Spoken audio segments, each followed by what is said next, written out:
in a podcast. Turn up. Zeke and Luth Pod, ladies and gentlemen. Is this the Zeke and Luth Pod? Is that what's happening right now? You know what? You do that shit. You do that shit on purpose. I know you do. It's happening. You do because you know what? You were right before we started. Yeah. There was no energy in the minute. And so you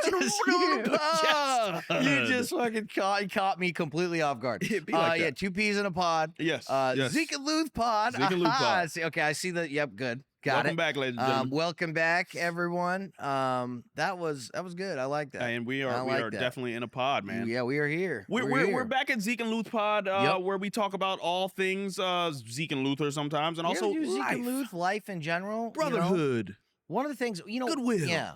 Well, one of the things that I think is so cool about, when you have a guest on, it's wonderful because you get to talk with them about their experiences, their life, and it usually brings up your experiences. You then kind of connect on that. You'll compare. Sometimes you'll relate in ways you didn't think you would. And then, sometimes it's funny because the reason why I love doing the Ned's Pod so much was because we had such a fucking great back and forth on it. Oh, yeah. And then, we did the very first episode was just you and me.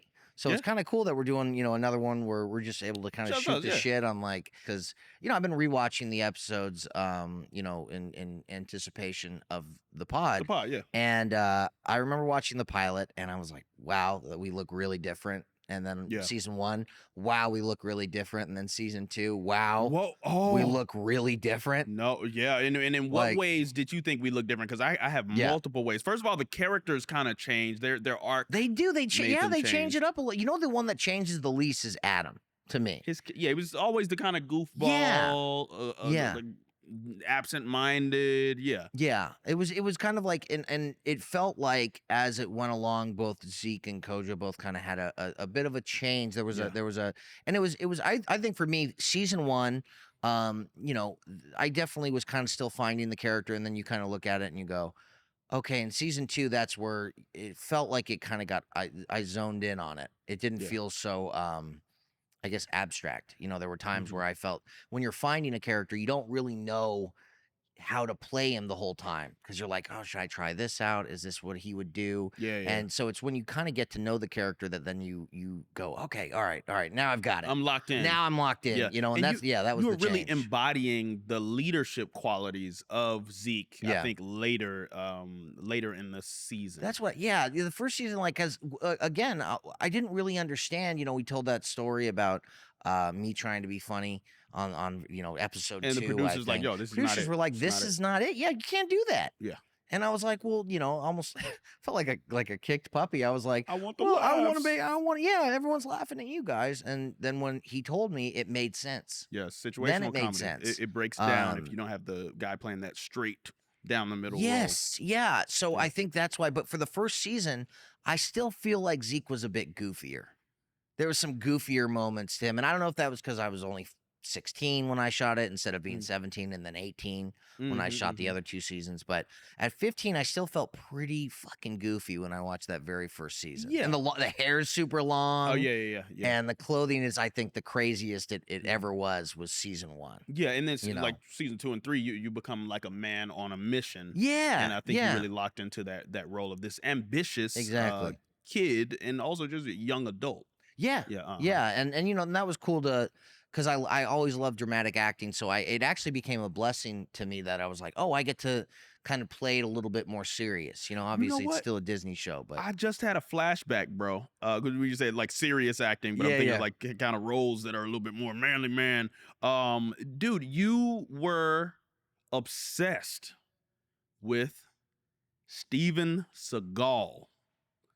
Every hour on the hour, this dude would just go, Steven Seagal, and you would do the voice. Can you still do the voice or no? Yeah, I think no, because I would go one man, one way. Steven Seagal. Yeah, I would do the whole movie voice thing. And the reason was, one, not most of the allegations hadn't come out, and I was unaware of all of them. I didn't even know there were allegations. There's plenty. Oh, there's never mind. Plenty. He has done some terrible things. I don't want to hear. And so I was, but as a kid, it was really, I was making fun of like any '80s action star, but for some reason, the reason why I kind of hit on Steven Seagal was because me and one of my closest friends at the time, we went to a Blockbuster, and he hated action movies, right? And I was like, but it was my pick because he'd picked last time, and I didn't like the movie he picked last time. So I said, I'm gonna pick something this time that you're not gonna like that much. And we're going, and I see this photoshopped poster of like Seagal's face on a much skinnier person. Oh wow. Than he was. That's funny. And I went, my God, we've got to watch this. And it was called Mercenary for Justice. Oh. Okay. And my friend to this day was like, that movie fucking sucked. Yeah. And I don't know why. And for some reason, I just held it. Just like the fucking. And dude, on set, people were like, hey, cut it out. Stop. Hey, I stop cannot saying hear that shit one more time. Yeah. And I was like, I even switched it up a couple times. I was like Sylvester Stallone. Like I tried, and again, eventually I realized it wasn't even who I was talking about. It became just the fact that I kept doing the movie trailer sound. voice. The trailer voice. You used to do movie trailer voice. I did all the time. Flash. I would just let's see if I can really do it. Actually, yeah, lock in. Welcome to the Zeke and Luther Pod. Welcome to the Zeke and Luther Pod. Hey. By the way, for listeners, if it sucked, just let me know in the comments. Yeah. But I did it all the time because I was so obsessed with those action movie trailers, bro. And you were an action movie trailer speaker more than you were your own self. Damn. Because then when you weren't your own self, you were playing Zeke. Like, I'm like, right. Immediately after the lines were done, Steven Seagal. Right. And you just do that, and you were locked in. No, I really, look, I'm not gonna say that at 15 I wasn't an odd kid. Hey. Okay, because look, that season 1, all my dreams came true. I was so excited. I'd never been to be the lead on something. I didn't even really know what it meant. Really, because I'd only when I started auditioning professionally, it was 8 months till when I started auditioning that I booked Zeke and Luther. Wow, unheard of. Which a lot of and I didn't realize how quickly that was. People were like, oh man, that's really fast. And if to a 15-year-old, you're like, well, yeah, but 8 months is a long fucking time. In my life. In my life, that's a long time. Yeah. So it was pretty cool to see, the transition from season 1 to 2 and 3 like that. Yeah. And then for your character, you really, you had a big change in character. For me, the character. Because they tried to write it like I was this bad boy, even like heartthrob. Yeah. Oh, you know who was supposed to play me? The werewolf from Twilight. I was about to say Twilight Zone. The werewolf from Twilight. Taylor Lautner was supposed to be Kojo. No. He was supposed to be Kojo. What? Yeah. And they ended up, I want to say they ended up picking me, but I think he actually had another gig come up. But it was between me and Taylor Lautner. Wow. Okay. Yeah. So it was supposed to be this. I didn't fucking know that. Yeah, heartthrob, like cool kid. Yeah, dude. Yeah. Yeah, man. But yeah, so the heartthrob thing was going on, but like I said, I leaned a little too much in the comedy. Okay. And it was really like I always attribute it to because that whole catchphrase, oh, watch out, and then do the butt slap type thing. I felt like that kind of started driving the comedy, and then I would get some writers and Disney execs who were like, yo, that's great, keep doing that. And then slowly, slowly but surely, I started becoming more of the comedic. Adam was there too, but it was like there's this comedic element to the antagonist now. When before it was like, he was just a straight up bully. And sometimes I'm like, I feel a certain way about it. I don't care now because like, hey, had a fun time doing it. Still got to, do a lot of skating and stuff like that. But yeah, that character did become more comic relief. Lots of fun. The kids loved it. Yeah, like I say, all the fans are still big fans of Watch Out, like that. Yeah. But this big character who was the villain, and he would set up these plots for you guys to fail, but then he'd always be bested by the end of it. Sure. Or his plot would best him. What's interesting too is you became a friend. By like the third season, you were not an enemy. Because we were all trying to get the contract together. Wait, did we ever become pro? I think if I remember correctly, because actually I haven't gotten to the third, I haven't watched all the episodes. But I know that there was the Zeke and Luther go to Hollywood, and we were supposed to both go. We both had like different career paths, and then we decided to give it up and continue skateboarding. Yeah, that's what we did at the end. So spoiler for anybody. Yeah, but I do remember that for the pilot, you were like the enemy to Zeke and Luther. You were the antagonist. And then for season 1, you were still like, a bit of an edgier character in my opinion for a Disney show. You kind of played up the edge a bit. And then as it went along, the comedy did become, I think that went to the forefront. Yeah. And I thought what I loved about it though was it was different than Adam's. Right? Adam had a very specific type of comedy. And so if you're going to have a different comedy force come in, it can't be the same force, no, right? So that's what you played off each other super well. Oh yeah, in my opinion. At times the shit I would have to think of to not laugh. Okay? Oh bro, yeah, I bet it was hard on that set because I had to this was my look the whole time. Like I had to constantly be like straight face. Like just looking at you guys like, what are you doing, right? And I just remember there would be times I would be thinking of just like all right. What if you got fired from the show? Yeah. How would you feel? How would you feel then? What if you lost out on the big role? Died. Yeah. What if I had to think of things like what if the money wasn't there and you had to leave the house and you're just projecting the future. I'm putting just all these things out there. Yeah. And that was the only way I could not laugh. Yeah. And so, in a way, I was like, "This is a little bit fucked up." I said, "So you're telling me I got to think about, my cat getting sick in order to keep the character consistent?" Bruh. Because I wanted to fuck. You guys were so fucking funny. It's good stuff. Yeah, it was really, really hard. What would you say from season 2 to season 3? 2 to 3. Okay. Yeah, there was a pretty big change, I think, there as well. I would say, I think that you went from being the antagonist in the second season to by the third season, you really were our friend. Yeah, we were running from the Plunk brothers together. Yeah, there was some of the rivalry, but you were a friend at that point. It wasn't we were fighting the roller skaters together. That's right, what was it? Skater Girl Island was one of them, and then we tried to all. You were the one that led us to Skater Girl Island. Yeah. There was so much stuff that, but it was cool to kind of see that transition, because I watched a few episodes from each season. To kind of catch up the best I could. The other big change, though, too, was me physically. I started the raw diet in the middle, towards the end of first season. Okay. And by second season, I was getting skinny as a rail, bro. You did get really skinny. I remember. Tiny, bro. Man, and I've talked about it on the Ned's Pod, but for me, it's just the way my body works, man. Yeah. That was not the healthiest thing for me long term. Sure. I believe in cleanses. I do believe in, doing a healthy cleanse, make sure you're giving your body the fuel, the natural fuel, dark leafy green vegetables and stuff like that.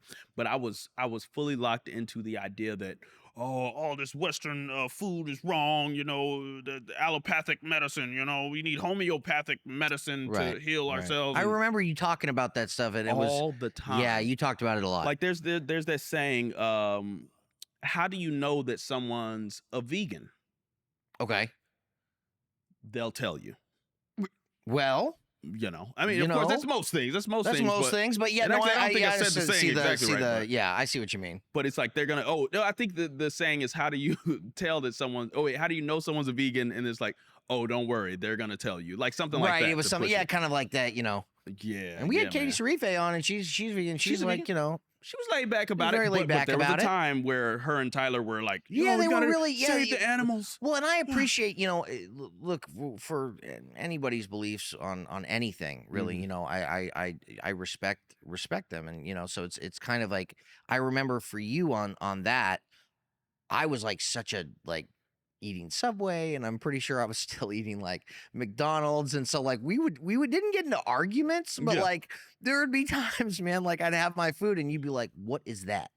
why are you doing this Why to would yourself? Do you realize how many carbs are in it? That's Do what you you know would say those to me. complex sugars, what they're gonna do to your waist, your stool? Like I'm all And I'm going like, in. what? I just want to eat. I'm my like, I just want sandwich. my Carl's Jr. Like, I'm not really interested. Like, but you know what? You went Dedication, hard boy. as fuck Dedication. on that. Yeah. Like, you were dedicated in Yeah. ways that I think most people never are. Oh yeah. So I did it. learned a lot about myself and the limits that I could push my body to, and also my willpower to. Like, Sure. and I remember I was like, oh yeah, I'm not doing it for the animals, like those dumb vegans, they're out there trying to protect animals, man. This is for my body and my health, because I was still trying to be like manly with it.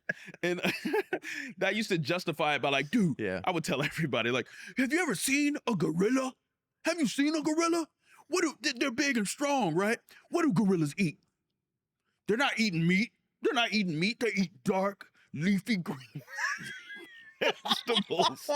And dude, I would just shame people. No, I was out there like really just, making people feel bad for just eating their protein. For existing, really. Really existing in the world where the food that was available. But you know what? Yeah. You know what though? But hey, look, look, I remember one time on set, especially like because you started getting, I remember by like the third season and we were all, it was hard. Like it's fucking hard to be on a show like that. And, even though there's so much to be grateful for, you're still just like, fuck, like 15, 16, 17, these angst. teenage years, that angst is just so cliche and it's so fucking real. And dumb looking back at it though. It just felt so vivid. Yeah, you feel so real. Nobody understands Nobody me. understands me. To which then it's like, I'm pretty sure somebody understands you. I mean, I don't know who it is, but someone. It's not just you, Yeah. But that's the thing when you're a kid, you really do feel like you're kind of like all alone. Everyone thinks they're alone. Yeah. And I remember you got like pretty edgy on the set at times. Like nothing like crazy, but I would just be like, Dan, you all right? And you're like, I'm fine. Yeah. And I'd be like, that doesn't sound fucking fine. That doesn't sound fine. That doesn't sound fucking fine. Yeah, I'll be there when I'm on set. I'm on set. All right, this is my time, dude. Shit, I remember. I'll be on set in a minute, so you just do your thing. That's right. Yeah, bro. There were times where I was like, I feel like I'm not as much of a professional because I didn't realize like you were just in it. Like when you were there, it was time to work. Time to work. Don't fuck with me. I don't want anything like that. Don't do it. Don't do it. I remember, because like edge, but very, very professional. Like I'm just here to show up to set, get done. Am I done? Let me know I'm done. I'm going home. Home. I wasn't trying to like stick around or any of that stuff. There's no socializing for you by third season. And like you guys were in the schoolroom and stuff like that, so you guys had something to do when it was waiting time. I did not like any type of waiting time. I didn't want them to call me to set prior to me having a film. I used to get so upset with them needing me to be there and just hang around. I'm like, yo, I'm not trying to sit over here and be around the crafty and just getting fat. Possibly, of course, I was on the raw food diet, but there was nothing. Bro, you were like, when I tell you that you like, there was times where I was just going, man, whatever his secret is, because you were dropping weight. Oh yeah, no, like it was. Have you ever seen the movie Thinner? Thinner? Stephen King? No. Okay. So there's a movie called Thinner from Stephen King, and it's about a guy who's a pretty heavy guy, and he ends up crossing some sort of like it's I don't know if it's a witch or something like that, but the guy puts a curse on him. He's like, I just want to be thin. And he goes, no, it's not that. No, because it was something where he literally goes thinner. Right. And so every day this guy starts losing weight, no matter how much he's eating, he starts losing weight. He starts to waste away to the point where he gets like, rail thin. And bro, there were times where I was like, damn, like you were really, because you were going in on it. Yeah. And as I look back at it, I did have like, it wasn't an eating disorder, but maybe a little bit of body dysmorphia because then I talk about it on the pod. Like, my brother used to call me like fat all the time. And I think, it was the first time I was able to like see my abs and stuff like that. And I was like, oh yeah, I made it. Right. But I was like, dang, but I feel a little bit weaker, man. Right. Like, this isn't really, it's not working. And I know there were probably better ways to do it. I would have had to up my intake of these dark leafy green vegetables. Cause like we talk about those gorillas, they're eating all day. Or like the argument of an elephant. Like, oh, look how big he is. Right. He doesn't eat anything. He's eating, they're eating constantly. They're eating constantly. And that I was not doing. But yeah, dang, I remember that, bro. Wild. Yeah, it was a crazy, it was a crazy time. It's Super weird, crazy. and then here we are.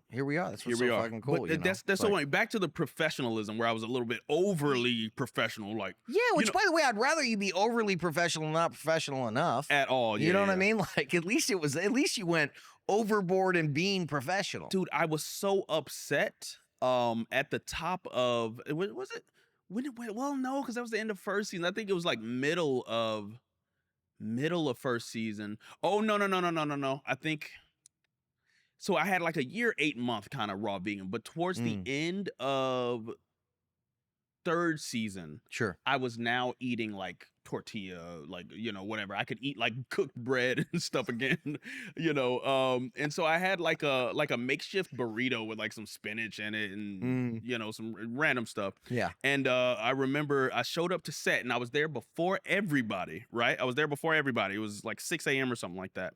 And I'm there eating my burrito. I'm waiting for you and Adam to get out of the makeup chair, but I'm all ready. Yeah. Our AD, the assistant director, came in super hot. He was super mad. Yeah, he was mad. Yelling at the extras, and I'm like, I don't like that shit, but he ain't talking to me. I'm good.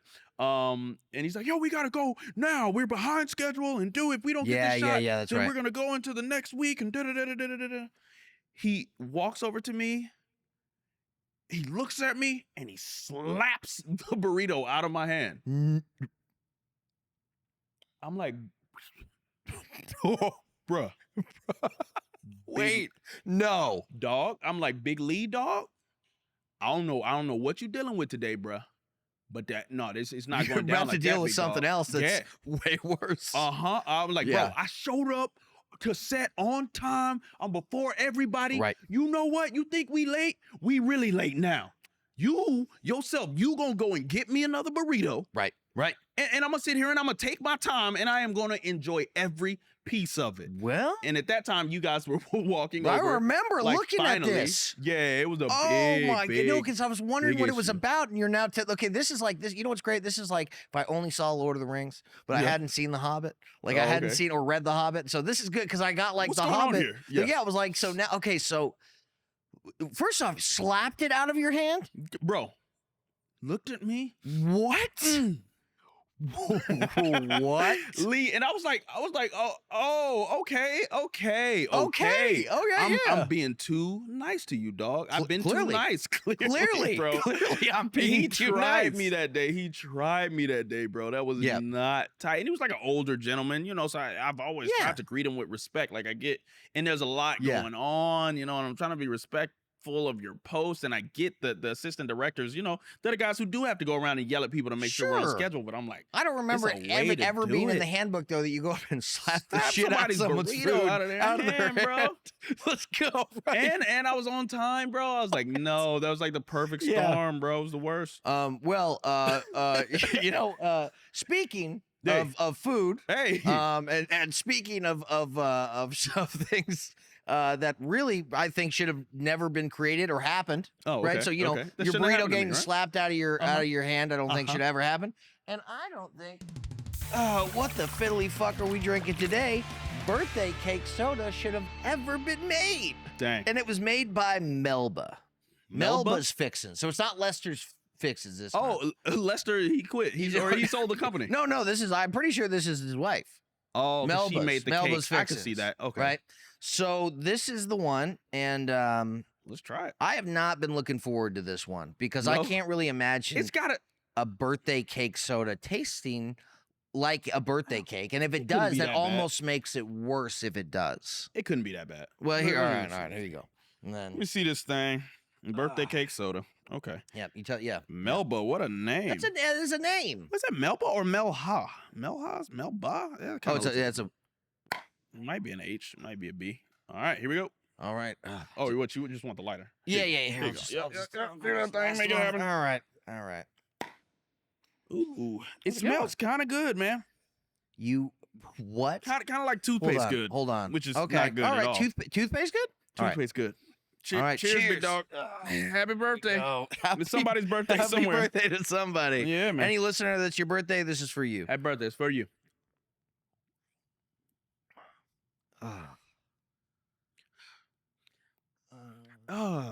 It's better than it's not like that earthy, terrible taste.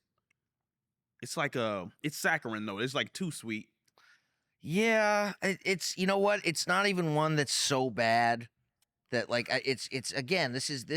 I'm telling you, It's just it shouldn't be. It shouldn't exist. This is what this is. This is when like have you ever Uber Eats something, and then it takes like an hour and 80 minutes to get there, and then by the time that gets there, it's stone cold, right? So even if it was good at one point, it's not anymore. It's not now, right? Yeah. That's kind of how I feel about this. Yeah. I feel like it's just like it's just a fucking disappointment. It was made to taste like one sip of it. Oh, it tastes like the sprinkles. So for the listeners at home, because it has the sprinkle cake. It has the what would this cake be called? The birthday? I don't know. It's just like the birthday cake. It's a birthday cake. It's got sprinkles all through it. That's what. Yeah, I don't know what specifically this is, but it's got a bunch of sprinkles and some white cream and sprinkles inside of the bread too. Is that bread inside? Is that what you call that stuff inside of a cake? No, it's a cake. It means cake, but that cake is a type of bread. So, this blows. Yeah, not very good. Yeah, not very good. I gotta leave you hanging again. Well, that's not really new when it comes to this segment. It's not new. I'll at least get it to the label. I'll get it to the label. Get it to the label. It's bad. It's a bad. Yeah, I mean, you know what? But that's the whole point. I will say. For any new listeners, what the fiddly fuck are we drinking? Is where we drink sodas that should not be. They shouldn't be. They exist somehow. It's no bueno, right? And this will be this will be. I've drank a number of these, bro. Yeah, that's no bueno, and it does not taste good.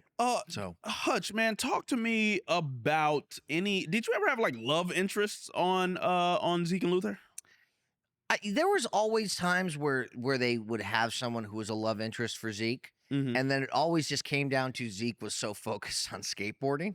Yeah. Like that would happen over and like that happened like 2 or 3 times, which is it started with the Olive girl with the pilot and Juliet Holland Rose. Yeah, Juliet Holland Rose. Oh, Juliet, the English girl. She was English, and then right? Danielle Campbell played a writer. She was like a BMX rider. And then there was another girl named Claudia. I can't recall her last name. Claudia, wow. But she worked at Don's Donuts. So there was always these like, there was always these like love interests for Zeke or Luther, and then it was always went Luther right had back. Lily, right? Lily. What was her name? I don't forget her. What Lily her Simmons? Lily Simmons. The actress Lily Simmons. Cool. Yeah, that's right. She was mad cool. Yeah. But then it always went back to focused on becoming the world's greatest skaters. So there was always that would. Well, you know what? Actually, I have a question. Yeah. The music side that you did with Adam, You Can't Touch This in the summertime. Yeah. How did that come about? Because I want you to know that I got roped into both of those music videos, and I didn't sing a damn fucking not thing one on word, any didn't of it, write not and one they lyric. wouldn't let me not do it. I was Bro, like, I'm not on these. Like, this is part of a larger conversation that we probably need to get Adam Hicks on the pod to talk more about. With we're getting Adam Hicks on the pod. Yeah. Because that was a whole different side mission that was being run, and I cared way more about music than actually doing the show at that time. Sure. So coming over to Disney, I was like, okay, that's at least my one angle I can take. I can start, doing the hip hop thing, like, writing for some of the artists over there, but also doing, my own performance, being an artist over there with what they call it, something Hollywood Records was the record label attached to Disney at the time. So, I've been pitching them on that. I was like, yo, let me write the theme song. I'll make something dope. And I send them all this music. They're like, hey, oh, yeah, music's great. But we're going to have somebody else write it. We don't really want it to be a hip hop theme song for the show. Okay. But they were like, but you can't come in and sing. And I was like, okay, yeah, I'll do it. And they sent that song over. I was just super whack, super corny. Is this the one that Let's ended up being? Pizza, and then are you talking shit? Okay, that so one. you don't like it? Never liked it. Never liked it. Especially because I wanted to make something like way edgier, and I thought they were trying to go for boys channel, but it worked because people love the theme song. They love the theme song. They love it. They love it. Like the amount of people that say, let's get a pizza. Let's get a pizza. That I meet. Whole generation of kids. And a whole generation that are now adults as well. And they're just like, hey, wait, don't tell me. No, dude, you won't believe it. Dude, you won't believe we never got a happening. Domino's pizza sponsor or Pizza Hut, any of that stuff. Yeah, man. any of those pizza places, I think would be a good. That'd be a good mix for sure. But from that, Adam and I started doing a lot of recording. So he would come over to my crib. We would do these like freestyle sessions, and we were doing them on YouTube, and we got a huge following. We started a group called The Cool Table.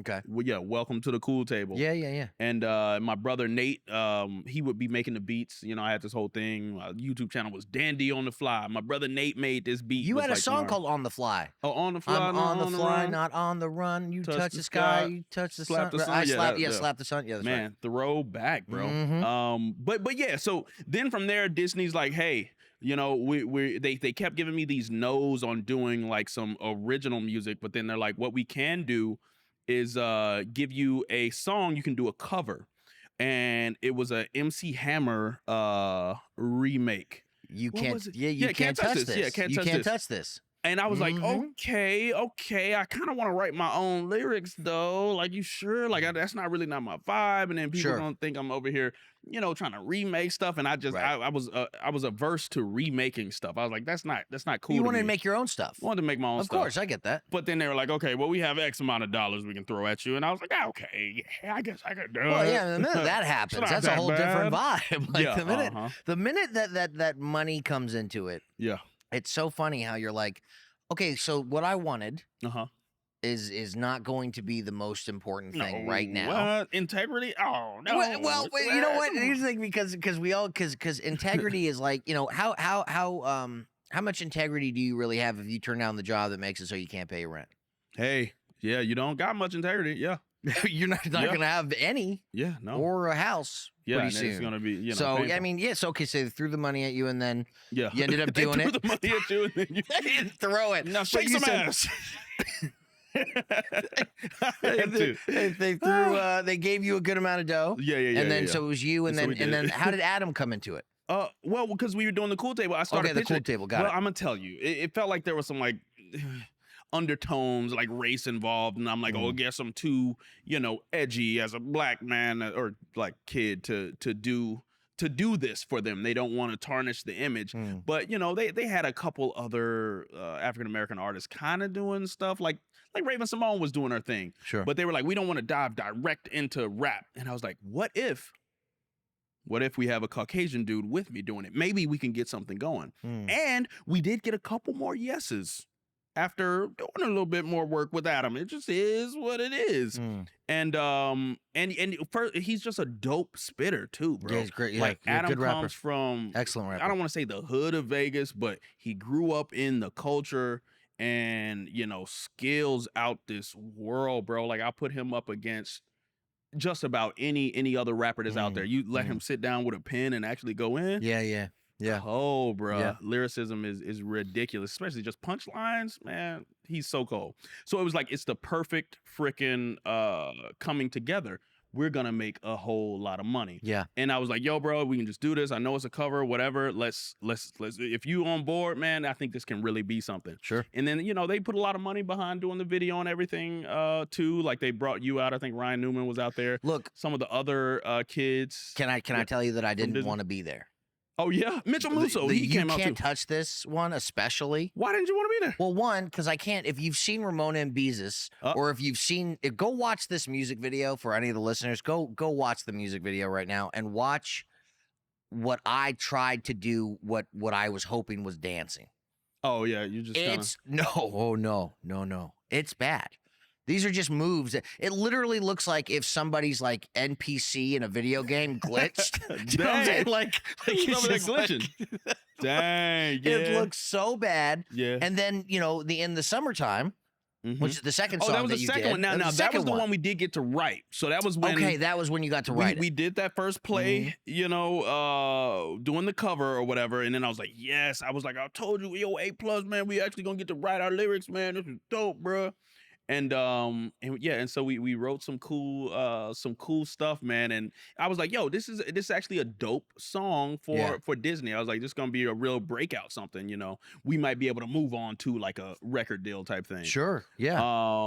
but yeah, we did that, and it, you know, big success. I remember going to the park. Was that Echo Park we were at? I think so. Yeah. They used one of the biggest jibs in all of America or something like that. It was like one of the biggest jibs ever. So they had this big shot that went around us and came. Oh, Dylan and Cole Sprouse were in the. Dylan and Cole Sprouse were there. Yeah. David Lambert was there.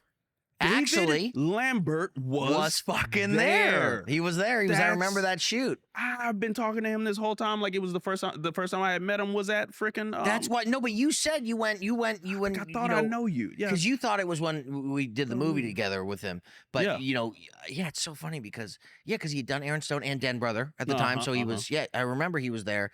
Mitchell Musso was there. Yeah, my brother was the DJ were there. Yeah, that's right. A couple other people. What was it? Caitlyn Rose? What was it? Caitlyn something Rose? Yeah. The she was like a singer on that rock band show. What was that called? I'm in the Band. I'm in the Band. We gotta see where those guys are. Yeah, with Logan Miller.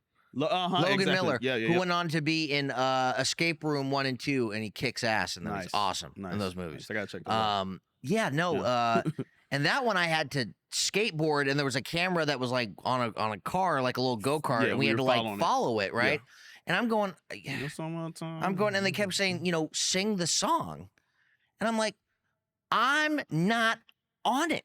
Dang. I didn't sing any of this. So I'm like, literally, the amount of people I want you to know that are like, man, I just want to tell you how much I love your song. Oh, in the summertime. In the summertime with Daniel and Adam. And I'm like, I know because it's fucking... It's false advertising because I'm not on because we're singing thing. While we're all riding, the three of us. on the board riding. Wow, wow. Yeah. And But you weren't even making music at that time, though. No, dude, I didn't want to even be there. I was like, this was one of those things where like, we were good friends even at that point already, but I was like, I don't want to go. And it was one of those like, they were like, right, yeah, and? I went, so... I'll see y'all tomorrow. Yeah, It was just, you know, you just were gonna take this money and dance. I said dance. I said get on the skateboard, right? Yeah, man. No, I remember that, bro. But yeah, so that was dope, man. Good. It was good. I was like, yo, okay, so things are coming together. You know, they're finally like kind of coming around. Then, and I want to save this for Adam because this was a point of like a little break where I was like, yo, Disney, not the way for me. It was a little bit of shady dealings that I'm like, I don't really appreciate. And I was also deep in the throes of the raw vegan diet at that time too. But there was this other song that we were supposed to do. It was like a Christmas song, right? Christmas. I know which one you're talking about. What was it even? Dang. Ooh, I was furious with the executives over there, bro. Furious, bro. They did me dirty. The most petty bull crap. I said bull crap. Shout out Long Beach. No, the wackest interaction with some adults in my like life. Sure. So we're supposed to be doing this Christmas song. Yeah.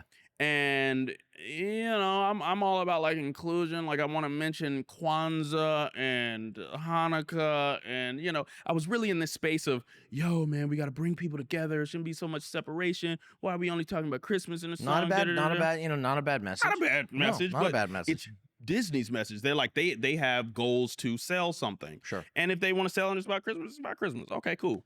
So you know, we've written the song. You know, they sent us this track over. I had sent them multiple tracks, and they're like, no, we're gonna use this track. Okay, well, fine. Okay, that's cool. But we had already made these songs, so me and Adam had made like one Christmas track, and sent to them, you know, with that beat, and they're like, no, we're gonna pass on it. We want it to be on this beat. So we do our writing, and we had writing sessions and stuff together, and we record some like snippets of it. Yeah. And we send it out to them, and they're like, yeah, we like Adam's verse. We don't like yours. Actually, we hadn't recorded the song. We sent lyrics to them, and they're like, nah. You know, okay, this will fly, but yours, we need you to rewrite it. I'm like, rewrite the lyrics? I'm like, yo, man, I'm pretty good at what I do. You know, I kind of started the whole thing. I'm the reason that we're even doing the music together. Like, it should be fine. They're like, no, rewrite it. So I rewrite something, and I send it back. And they're like, nah, rewrite it. And I need you to pull this out, this out, this out, this out, this out. I'm like, okay, I'll take it out. I'll take it out, you know, and we'll just go straight up Christmas. And, you know, I'm just writing stuff. And, you know, you can't even get the cadence or the rhythm or the flow from some freaking lyrics or whatever. Yeah. And they're like, okay, yeah, that's better. That's better. Now we're going to have you guys come in to record. And, we're going to have you come in to record the track, man. And so on that night of like around like 7 p.m., they're like, hey, we actually need you to rewrite again or whatever. And I'm like, I'm a little bit too busy for this. I'm not worried about that. So I'm like, yeah, I'll see you guys at the recording session and we can talk about what you want me to change. You know, I'm not gonna be doing back and forth. And I gotta wake up in the morning for it or whatever. Were you there? No. Were you there for the recording? Recording of it? No. No. Bro, I show up to the recording. I pull into the lot, and the executive is right there, and he's like, "Yeah, you can go home. You can go home. What? We don't even need you." What? Yeah.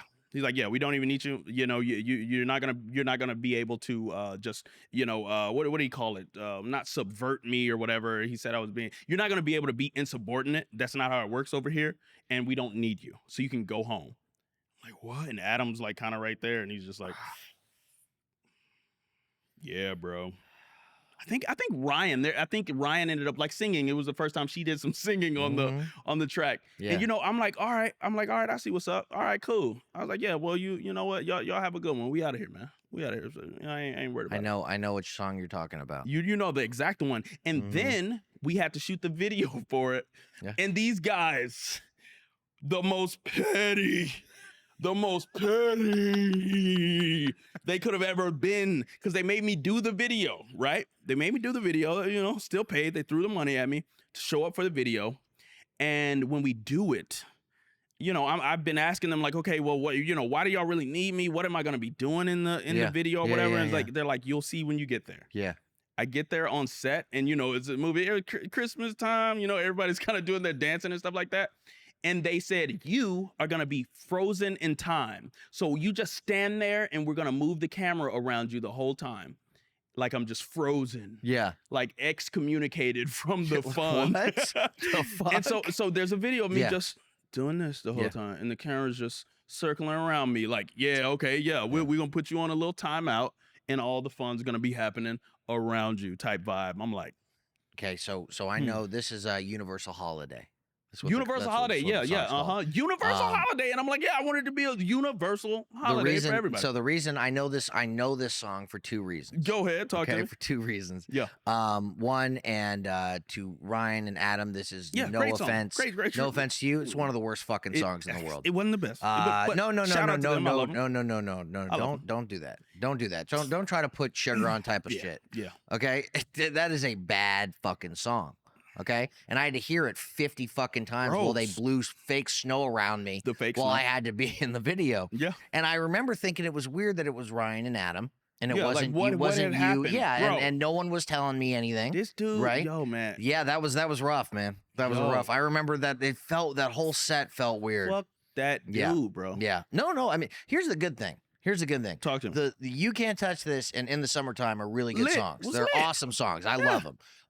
Universal Holiday could be used like if somebody just, you know, if you played it on loop over and over again for like a number of hours. Yeah, maybe in a Macy's. Someone might break when it comes to like telling dark secrets. Got you, yeah. They'd be like, just turn it off. Have you seen, speaking of that, have you seen where like they'll play like Celine Dion songs when they're trying to get like a person to come out of a hostage situation? What I don't know what that. Yeah, see, I don't know anything about. But that song in particular, you know, shout out to both Adam and Ryan because they were awesome on it. But that beat and have gone on to do great things. But that beat was.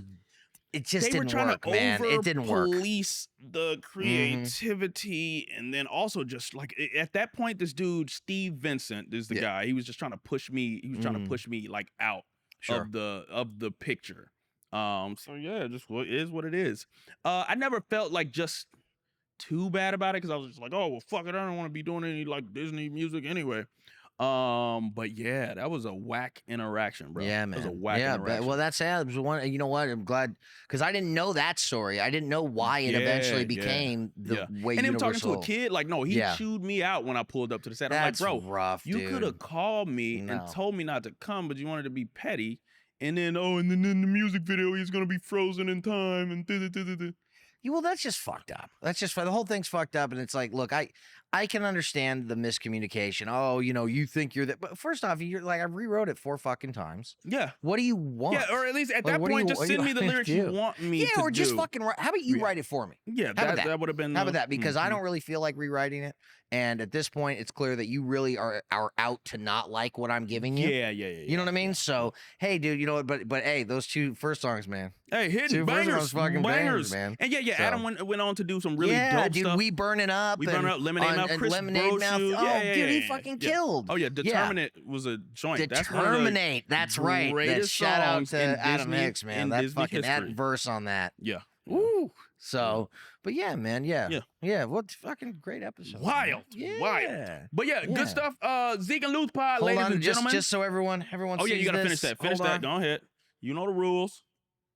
Bang bang. The thing is that it's not really even like a rule. It's more of like, if I don't do it, then like the segment's gonna end, because that was the whole point. Like, I have to drink the whole bottle. The day you don't drink it, then the segment ends. All right. I can't do it. That was Zeke and Luth Pod, ladies and gentlemen. Like and subscribe on all of the things. Yeah. Peace.